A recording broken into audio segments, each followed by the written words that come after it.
नमस्कार दोस्तों, मैं हूं सोनी मेहुल और आज आपके साथ मैं फिर हाजिर हूं एक नया कंटेंट लेकर। आज मैं इस वीडियो में बात करने वाला हूं भारत के प्रसिद्ध और सबसे अमीर मंदिर तिरुपति बालाजी के बारे में। आज मैं इस वीडियो में आपके तिरुपति बालाजी मंदिर के बारे में पूरा इतिहास बताऊंगा, तो बने रहिए मेरे साथ एंड तक इस वीडियो में। आंध्र प्रदेश में तिरुपति हिंदू मंदिरों के लिए एक सबसे प्रसिद्ध स्थान है। तिरुपति में पर्यटक को कई दूसरे मंदिर भी देखने को मिलते हैं, जैसे कि श्री गोविंदराज स्वामी मंदिर, श्री कालहस्ती मंदिर, परशुरामेश्वर मंदिर, इस्कॉन मंदिर और कोंडदर्मा मंदिर। बहुत ही अद्भुत मंदिर शामिल है। आपको बता दें कि तिरुपति एक अद्वितीय भूवैज्ञानिक आश्चर्य का घर है, जिसे आपको रूबरू देखना चाहिए, क्योंकि यहाँ प्राकृतिक मेहराब है और यहाँ आपको ओम नमो वेंकटेशया का निरंतर जाप, पागल तीर्थयात्री भीड़ और भगवान वेंकटेश्वर की 8 फीट ऊंची मूर्ति देखने को मिलती है। श्री वेंकटेश्वर मंदिर 26 किलोमीटर के क्षेत्र में फैला और 7 पहाड़ियों का मंदिर कहा जाता है। तो आइए जानते हैं तिरुपति बालाजी मंदिर की हिस्ट्री। तिरुपति बालाजी मंदिर का इतिहास देखें तो तिरुपति बालाजी का निर्माण 300 ईस्वी में शुरू हुआ था। प्राचीन काल के समय समय पर कई सम्राट और राजाओं ने मंदिर के निर्माण में अहम भूमिका निभाई और उसमें मुख्य भूमिका 18वीं सदी में मराठा जनरल राघोजी भोंसले ने निभाई, क्योंकि मंदिर की व्यवस्था देखने के लिए उन्होंने स्थायी प्रबंधन समिति बनाई थी और जिन्हें तिरुमाला तिरुपति देवस्थानम नाम दिया था। उसके तहत 1933 में टीटीई अधिनियम के माध्यम से मंदिरों को विकसित किया गया और 5वीं सदी में तिरुपति वैष्णव धर्म का मुख्य केंद्र बना। यहाँ 11वीं सदी के श्री कुर्मम मंदिर में तिरुपति श्री वैष्णवुला रक्षा के अभिलेख भी स्थापित हैं। बालाजी तिरुपति मंदिर को पृथ्वी का वैकुंठ और भगवान विष्णु का निवास स्थान कहा जाता है। भगवान विष्णु ने काल युग के समय में भक्तों को मोक्ष के लिए मार्गदर्शन करने और निर्देशित करने के लिए मंदिर में खुद को प्रकट किया है। पौराणिक कथाओं के मुताबिक भगवान भक्तों को आशीर्वाद देने के लिए पृथ्वी पर प्रकट हुए थे। वाराह पुराण के अनुसार त्रेता युग में भगवान राम ने माता सीता और लक्ष्मण के साथ लंकापुरी से वापस आते समय यहाँ विश्राम किया था और 19वीं सदी में अंग्रेजों ने फिर मंदिर पर कब्जा किया और 1843 में दूसरे मंदिरों के साथ ये मंदिर का संचालन हाथी राम जी मठ के महंतों के हाथों में दे दिया था।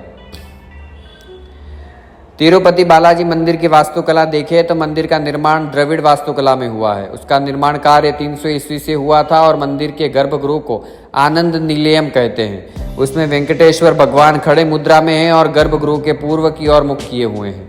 ऐसे देखें तो दक्षिण भारत के सभी मंदिरों की वास्तुकला खूबसूरत है। तिरुपति बालाजी मंदिर में भगवान विष्णु की मूर्ति किसने बनाई नहीं, बल्कि खुद जमीन से प्रकट हुई है। मंदिर में पूजा करने के लिए वैखनाशा अगमा परंपरा निभाई जाती है और जगह को लेकर बहुत ही पौराणिक कथाएं प्रचलित है। कहा जाता है कि यहाँ स्थापित भगवान वेंकटेश्वर की प्रतिमा कलयुग के अंत तक यहाँ रहने वाली है। मंदिर के 3 प्रवेश द्वार 12 से गर्भगृह की ओर ले जाते हैं। मंदिर को पड़ी कावली कहा जाता है और महाद्वार के ऊपर 50 फीट 5 मंजिला गोपुरम मंदिर का टावर बनाया गया है। उसके शीर्ष पर 7 कलश है और उन्हें वेंडी वकीली या नादिमिपा दीकवली के नाम से भी जाना जाता है। दूसरा प्रवेश द्वार संपांगी परक्रम के माध्यम से प्रदान किया जाता है। उसमें 3 मंजिला गोपुरम का निर्माण वेंडीविली के ऊपर से किया गया है। उसके शीर्ष पर 7 कलाम है। बंगारू विली को स्वर्ण प्रवेश या तीसरा प्रवेश द्वार कहा जाता है। वो गर्भगृह में प्रवेश करता है और द्वार के दोनों ओर द्वारपालक जया विजया की 2 लंबी तांबे की प्रतिमाएं हैं। लकड़ी का मोटा दरवाजा सोने की गिल्ट की प्लेटों से ढका है।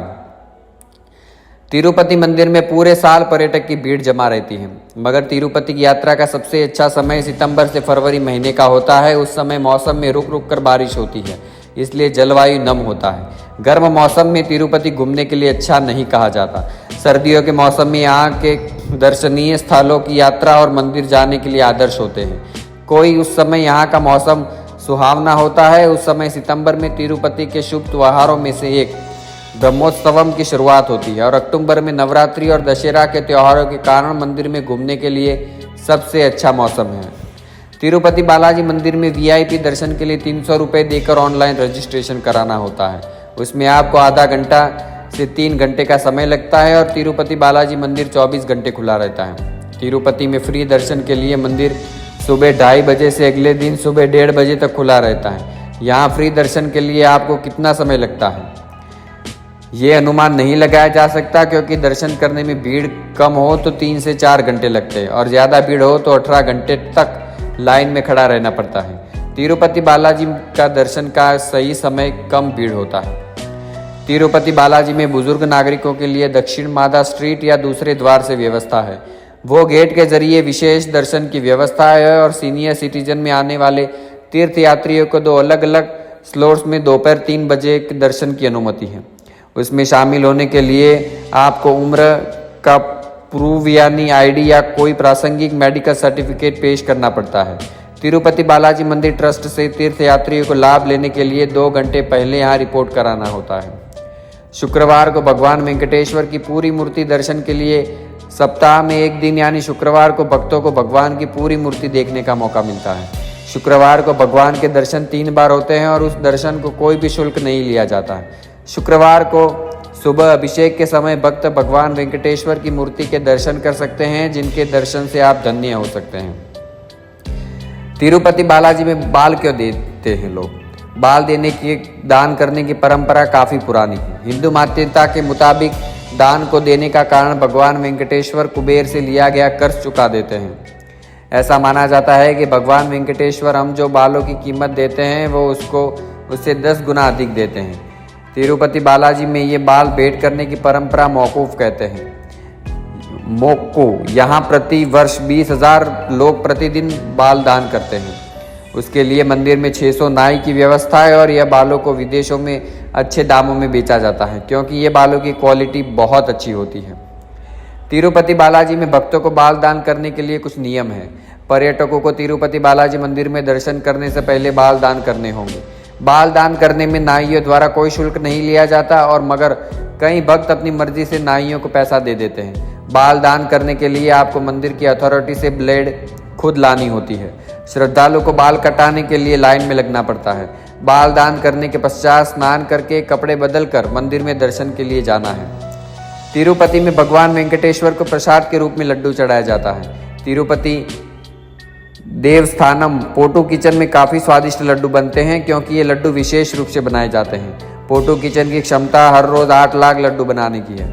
एक लड्डू का वजन 175 ग्राम और ये लड्डू को सिर्फ तिरुमाला तिरुपति देवस्थान ही बना और बेच सकते हैं। लड्डू देने की शुरुआत 2 अगस्त 1715 में शुरू हुई थी। लड्डू बनाने के लिए हर रोज़ 10 टन चीनी, 10 टन आटा, 300 से 500 लीटर घी और 700 किलोग्राम काजू, 500 किलोग्राम और 540 किलोग्राम किशमिश और चीनी कैंडी का उपयोग किया जाता है। तिरुपति का भोजन बताए तो आपको यहाँ शहर की थाली में तमिल, आंध्र और हैदराबादी व्यंजन का स्वाद देखने को मिलता है। तिरुपति धार्मिक महत्व का स्थल होने की वजह से सिर्फ शाकाहारी भोजन मिलते हैं और यहाँ दाल चीनी, काली मिर्च, तेल, इमली, मूंगफली और नारियल की अलग बनावट का स्वाद मिलता है। तिरुपति की लोकप्रिय वस्तुएं मीठे चावल, रवा खिचड़ी, टमाटर चावल, डोसा, नींबू चावल, हलवा, शीरमल, लड्डू, पायसम और काजा का मज़ा मिलता है। पर्यटकों को तिरुमाला में परिवारों के लिए आराम रहने के लिए मुफ्त कमरे भी मिलते हैं। उसमें बिजली और पानी भी मुफ्त में उपलब्ध होता है और मुफ्त आवास के लिए यात्री तिरुमाला के बस स्टैंड के नज़दीक स्थित केंद्रीय रिसेप्शन कार्यालय कला संपर्क कर सकते हैं। यात्री टीटीडी का छात्रावास हॉल में आराम कर सकते हैं, लेकिन अगर आप पैसे से कमरा लेते हैं तो वो भी उपलब्ध है। तिरुपति देश के प्रमुख शहरों से सड़क, रेल और हवाई मार्ग से अच्छी तरह से जुड़ा हुआ है। तिरुपति हवाई अड्डा शहर से 15 किलोमीटर दूर है और रेलवे स्टेशन भी नज़दीक है। तिरुपति सड़कों के जरिए अच्छी तरह से दूसरे शहरों में जुड़ा हुआ है। चेन्नई प्रमुख निकटतम रेलवे जंक्शन है और तिरुपति को नज़दीकी शहरों वाली लग्जरी और मानक बसें उपलब्ध होती हैं, जिससे पर्यटक आरामदायक यात्रा करते हैं। तिरुपति रेलवे स्टेशन दक्षिण भारत के सभी मुख्य रेलवे स्टेशनों से अच्छी तरह जुड़ा हुआ है। तो दोस्तों, आज हमने इस वीडियो में बात की तिरुपति बालाजी मंदिर के बारे में। तो मुझे उम्मीद है वीडियो बहुत पसंद आया होगा। तो लाइक, शेयर और सब्सक्राइब करें। मिलते हैं अगले नए कंटेंट के साथ। धन्यवाद।